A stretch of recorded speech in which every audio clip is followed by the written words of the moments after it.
High বন্ধুরা, আজকে আমি তোমাদের দেখাবো হেলেঞ্চা শাক আর মোরলা মাছের ঝোল।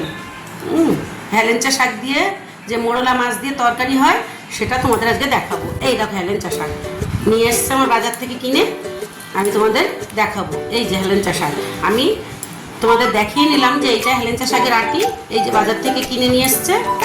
আর এই যে মোরলা মাছ দিয়ে আমি আজকে তরকারি করে তোমাদের দেখাচ্ছি। আমি তাহলে কেটে কুটে পরিষ্কার করে নিই মাছটা আর হেলেঞ্চা শাকটা, কেটে কুটেও আবার তোমাদের আমি দেখাবো। দেখাবো এটা সুগারের জন্য খুবই প্রয়োজন। যাদের বাড়িতে সুগারের রোগী আছে তারা করে খাওয়াও, দেখো সুগারটা অনেক নর্মালে আসবে। হেলেঞ্চা শাকটা তো একটু তিতো, কিন্তু তিতো লাগে না। মোরলা মাছ দিয়ে আমি তরকারি করবো, এতে দেবো মাত্র কাঁচা লঙ্কা আর 2-4 কোয়া রসুন আর একটু রাঁধুনি, আর কোনো মশলা আমি দেবো না। তোমরা দেখবে, দেখলেই তোমরা শিখে যাবে যে কত চটজলদি রান্না করা যায় এই হেলেঞ্চা শাকের মোরলা মাছ। হাই বন্ধুরা, আবার এসে গেছি আমি তোমাদের সামনে। যেটা সকালবেলা দেখিয়েছিলাম তোমাদেরকে, আমি হেলেঞ্চা শাক দিয়ে মোরলা মাছের তরকারি করব।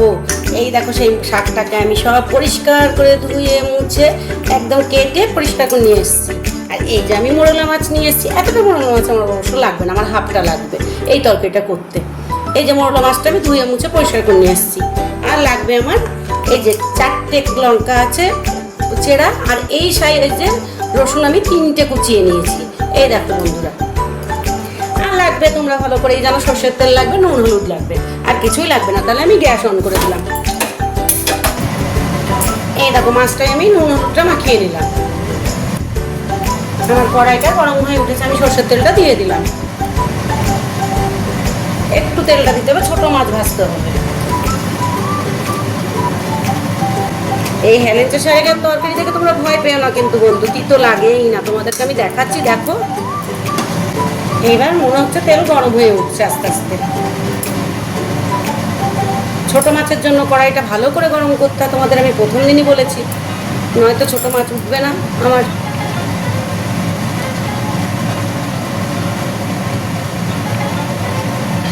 এবার আমি মাছটা ছেড়ে দিলাম। ওই পিঠটা একটু লাল হয়ে উঠুক, তারপর আমি এই পিঠটা উল্টে দেবো। এই মাছটা ভাজতে যা সময় লাগবে, কিন্তু শাকের তরকারিটা করতে একদমই সময় লাগবে না। দাঁড়াও, চারিদিকে তেলটা একটু ছড়িয়ে দিই, তাহলে মাছগুলো আমার চটচট করে উঠে যাবে। এই দেখো, এরকম মাছগুলো আমার উঠে গেল। এই পিঠটা এবার হবে, ও পিঠটা আমি উল্টে দিলাম। দেখি বন্ধুরা এবার উল্টোনো যাচ্ছে কিনা। হ্যাঁ বন্ধুরা, এরকম আমার মাছ উঠে গেল। দেখবে মাছটা একটু সময় দিলে, ছোটো মাছ বুঝতেই পারছো, সব মাছে বড় মাছে কিন্তু একটু সময় দিতে হবে ভাজতে। না ভাজতে দিলে তো কাঁচা মাছটা অনেকে খেতে পারে, কিন্তু আমি বাবা খেতে পারি না কাঁচা মাছের তরকারিটা, আমার ভালো লাগে না। একমাত্র ইলিশ মাছের কাঁচা ইলিশের ঝালটাই আমার কাছে খুব ভালো লাগে। এরকম এক একটা মাছ ছেড়ে যাচ্ছে, এক একটা মাছ যদি না ছেড়ে যায় তরকারিটা স্বাদ আনবো কী করে আমি। এবার মাছটা আমি সাইড করে দিলাম, আমার এতটা তেল লাগবে না, শাকের তরকারিতে টেস্ট হবে না। আমি যেন একটু তেল কেটে নিলাম এখান থেকে। এবার নিয়ে এতে আমি তখনই কিন্তু বলেছিলাম তোমাদের রাঁধুনি সম্বরা দেবো। এই দেখো আমি রাঁধুনি সম্বরা দিয়ে দিলাম। এইবার দেবো এই যে 3 কোয়া রসুন আমি কুচকুচ করে কেটে রেখেছি, সেইটা দিলাম।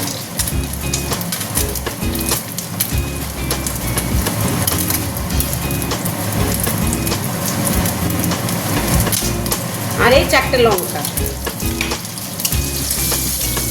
কোনো মশলা দেবো না বন্ধুরা, দেখো আমি মশলা ছাড়াই তরকারি করি, কেন আমার বাড়িতে সুগারের পেশেন্ট আছে, যেহেতু আমার বাড়ি মশলাটা আনি। এটা তো গরমের তরকারি, এটা মশলা 1 গ্লাস জল দিলাম।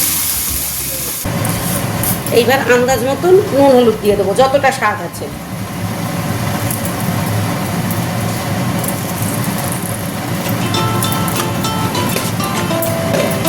এবার হলুদ দেবো, নুনটা দিলাম।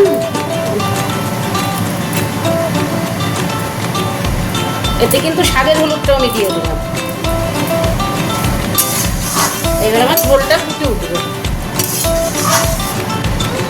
ঝোলটা না ফুটা অব্দি শাকটা দেওয়া যাবে না। এই মাছের সাথে ঝোলটা যখন ফুটে সেন্ট উঠবে তখন আমি শাকটা দেবো।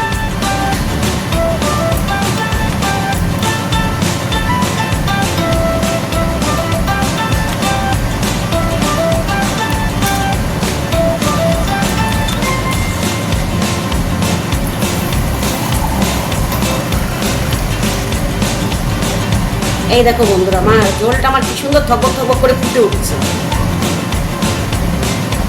ওই 2-3 মিনিট ফুটলেই আমি শাকটা দিতে পারবো, বেশিক্ষণ না। ঝোলটা একটা নাড়া দিয়ে দেবো। এই দেখো,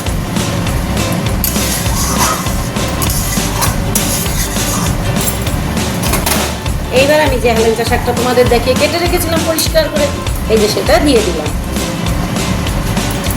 এতটা শাক দিলাম, তোমরা ভেবো না এতটাই থাকবে, এটা কিন্তু এক্ষুনি কমে যাবে। এবার আমি চাপা দিয়ে দিলাম, মিনিট 5, বেশি না, শাক এক্ষুনি গলে যাবে। এই দেখো বন্ধুরা, আমার ঝোল ফুটে উঠেছে, চারিদিক দিয়ে কিন্তু বাষ্পটা উঠে গেছে। এবার ঢাকনাটা খুলবো। এই একটা নাড়া দেবো। দেখো, আমি তোমাদের বলেছিলাম আটা হলুদটা ভাঙলে যে কালারটা আসে সেই কালারটাই এই দেখো দেখা যাবে। এবার একটু ফুটতে টাইম দিতে হবে।